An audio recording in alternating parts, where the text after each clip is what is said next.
Assalamualaikum warahmatullahi wabarakatuh. Bertemu kembali dengan pelajaran fisika ya.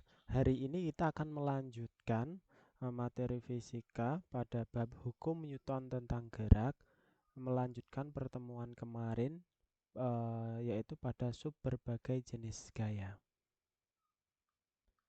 Ini terakhir kita sudah membahas dua jenis gaya ya, gaya berat dan gaya normal. Untuk kesempatan hari ini kita akan masuk ke yang ketiga ya, gaya yang ketiga yaitu gaya gesekan dan gaya tegangan tali. Oke, saya next saja.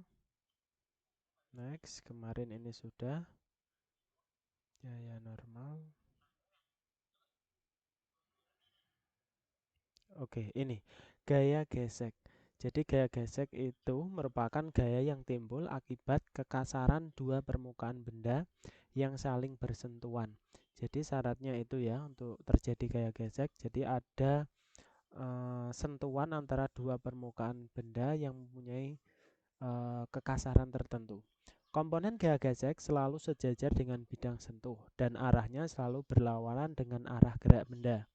Oleh karena itu, gaya gesek bersifat menghambat gerak benda.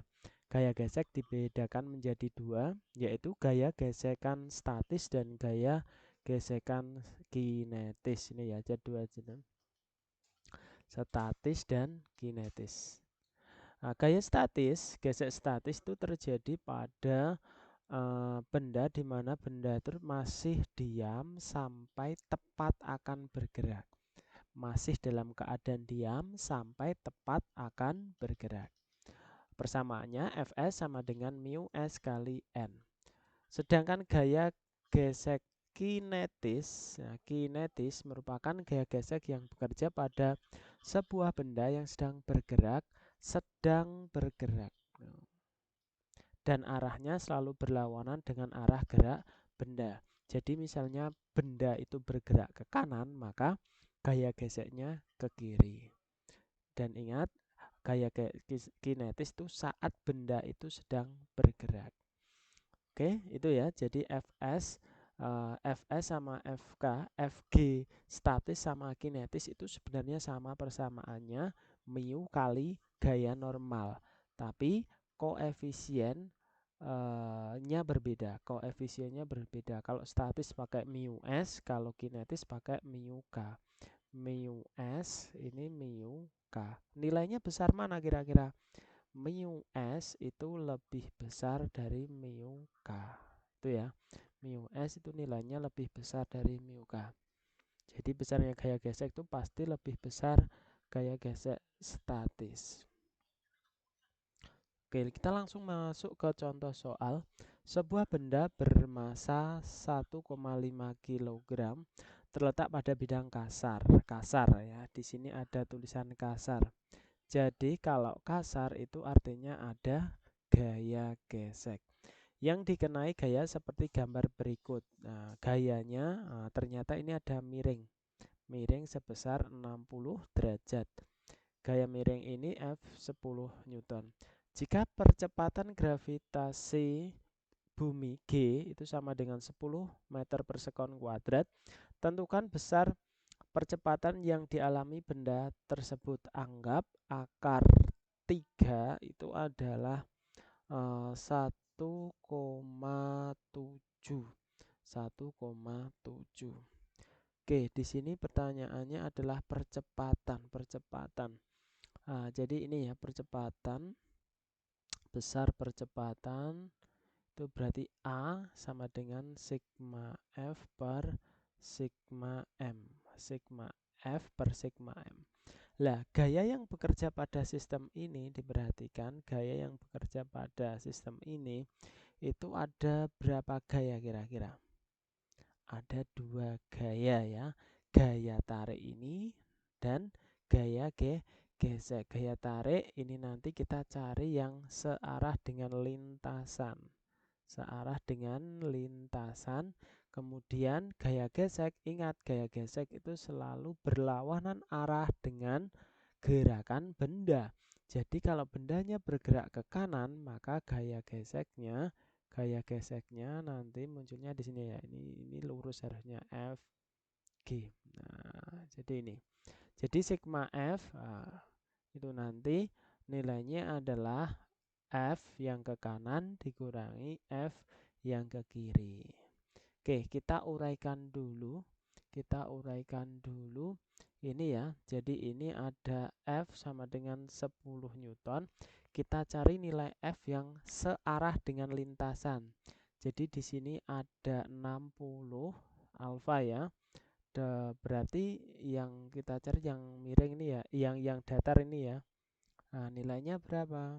Nah, kalau seperti ini berarti nilainya adalah F apa?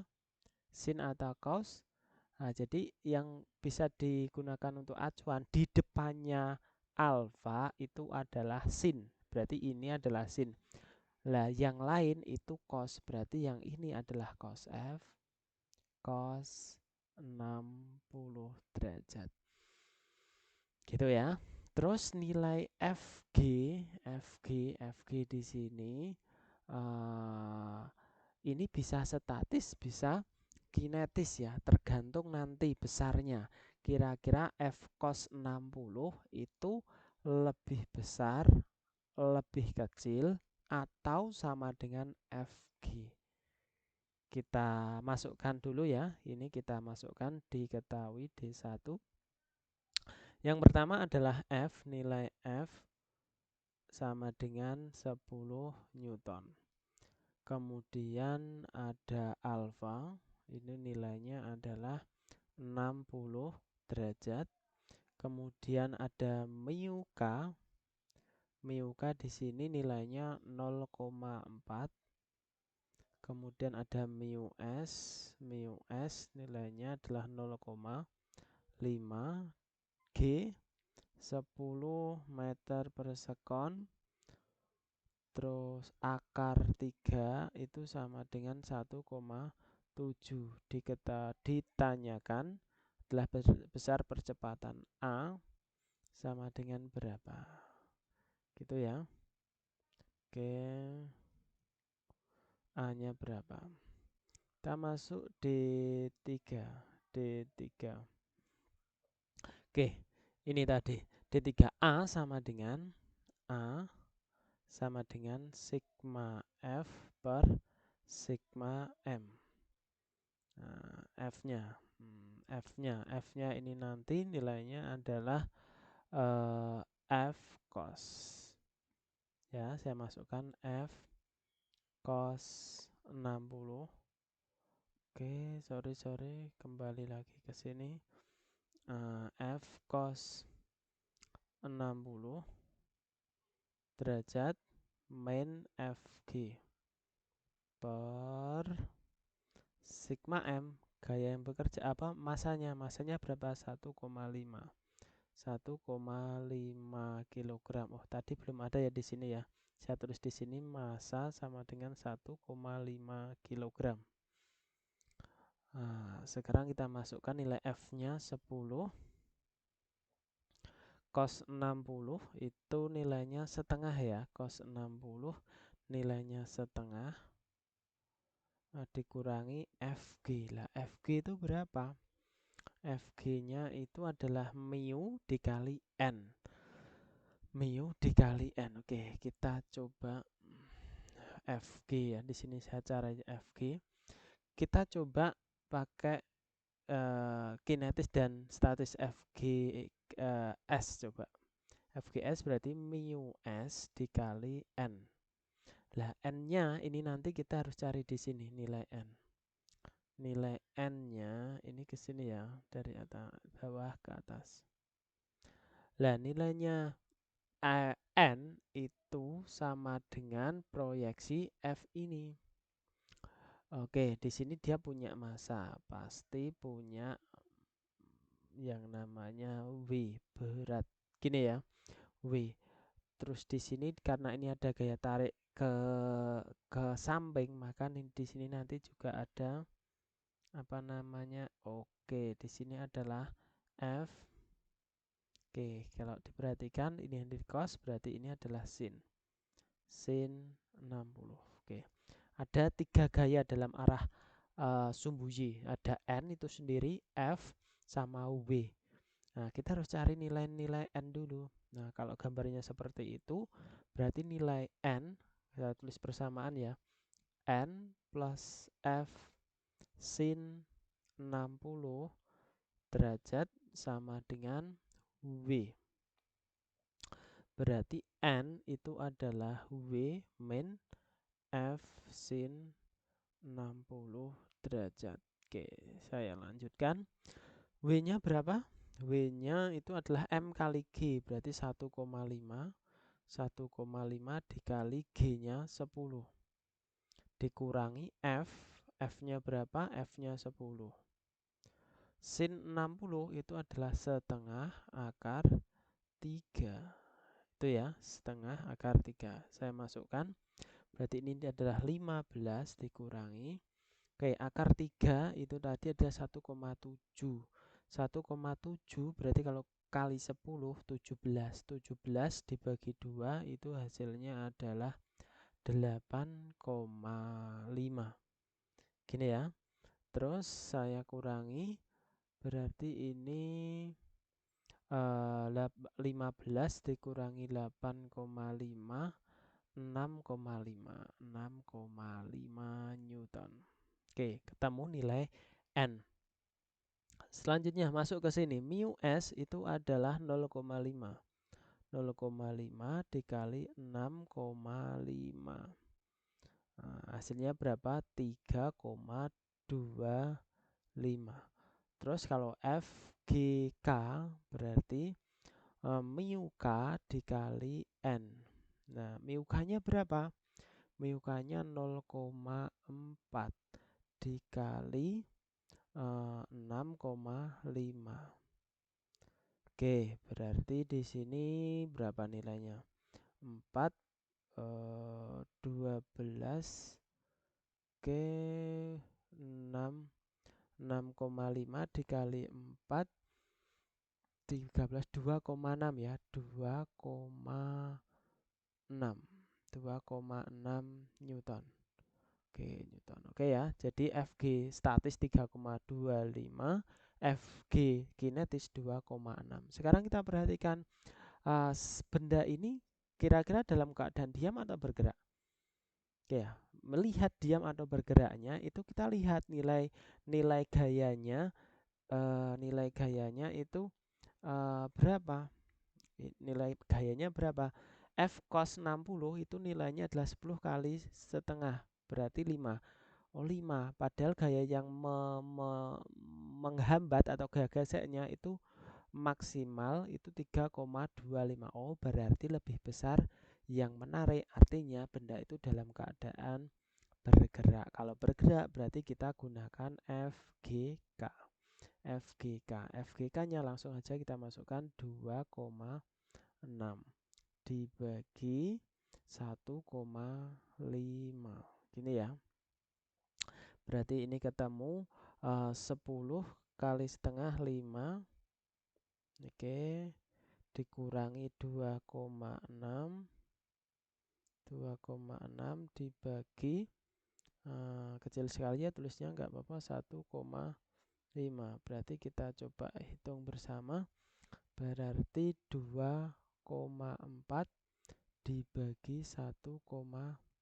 Nah, 2,4 dibagi 1,5. Oke, berapa kira-kira ketemunya? Coba kita hitung bersama.